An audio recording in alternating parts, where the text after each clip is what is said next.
જાણીતા ફિલ્મ નિર્માતા આશુતોષ ગોવારીકર કચ્છમાં મોહેન્જો-દરો નામની એક ઐતિહાસિક ફિલ્મનું નિર્માણ કરી રહ્યા છે.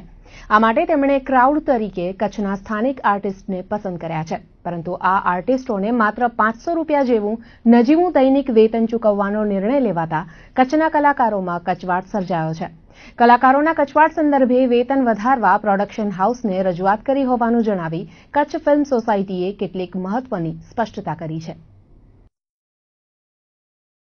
ક્રાઉડ એટલે બીજી ફિલ્મોમાં જે રીતનું ક્રાઉડ હોય એ રીતનું ક્રાઉડ નહીં કે આમ દોડાદોડી થતી હોય કોણ દોડે છે એ પણ ન દેખાય.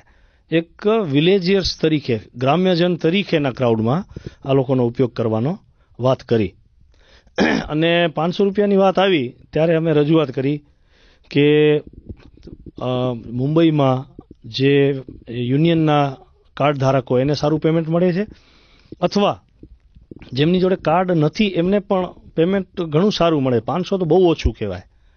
ત્યારે એમને એવું કીધું કે ભાઈ 5 કે 10 દિવસ માટેના કામ હોય ત્યારે વધારે પેમેન્ટ હોય, પણ આ કલાકારોને અમે 3.5 મહિના સુધી કામ આપવાના છીએ એટલે આ પેમેન્ટ અમે નક્કી કર્યું છે. પણ કે તમારી રજૂઆત છે કચ્છ ફિલ્મ સોસાયટીની તો અમે પેમેન્ટ વધારવાનું વિચારીએ છીએ.